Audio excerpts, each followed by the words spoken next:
शिव शंकराची आणि माझ्या भक्तीचा श्रेय म्हणून त्या रुद्रदेवानं अमर होण्याचा मार्ग मला दाखविला. कोणता मार्ग तुला दाखविला आहे? याच मृत्यूलोक हिमगिरी पर्वताच्या पायथ्याजवळ हिमगिरी पर्वताच्या पायथ्याजवळ असंख्य नागांच्या सानिध्यात असलेला नारदा तो अजिंक्यमणी जर का मी मिळविला तर मला मारणारा विश्वास म्हणजे ज्यावेळी तुला अजिंक्यमणी प्राप्त होईल त्यावेळी तो अजिंक्यवर होणार आहे.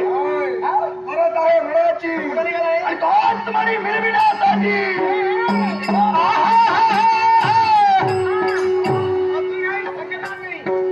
देवतेनं तुला मार्गदर्शन केलं बरोबर आहे, पण हे मागा तिथं जाऊन प्रसंग काय म्हणून हे देवतेनं तुला सांगितलं नाहीये. मी तुला सूचना करतोय, जर का हिमगिरी पर्वताच्या पायथ्याशी गेला असतील आणि तो अजिंक्यमणी जर का तुझ्या नेत्रासमोर दिसला असेल अरे हे मागा त्या मनाला जर का स्पर्श करण्याचा प्रयत्न करशील अरे चालून ते सांगतोय मणी मिळणार साधी मणी तुला प्राप्त होणार नाही. जर का मणी दुसऱ्या व्यक्तीला तुझ्या तुला दिला असेल तर हे शक्य होणार आहे. दुसरी व्यक्ती सुद्धा त्याच प्रकारची म्हणजे सामान्य व्यक्ती उपयोगाची नाही. व्यक्ती कशी अशी हे भागा त्या विश्वाच्या ठिकाणी 27 नक्षत्र आहेत, त्याही पलीकडं म्हणजे 28वा नक्षत्र. ते नक्षत्र म्हणजे अभिजित नक्षत्र.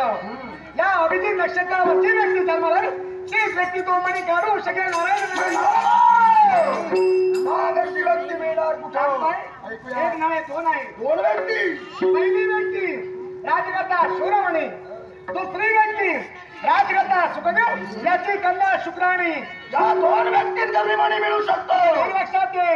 एका हाताने टाळी वाजत नाही, त्याला दुसऱ्या हाताने जोड पाहिजे. तुझ्या सानिध्या जर का तुझ्या बरोबर कोण असेल तर हे शक्य होणार आहे.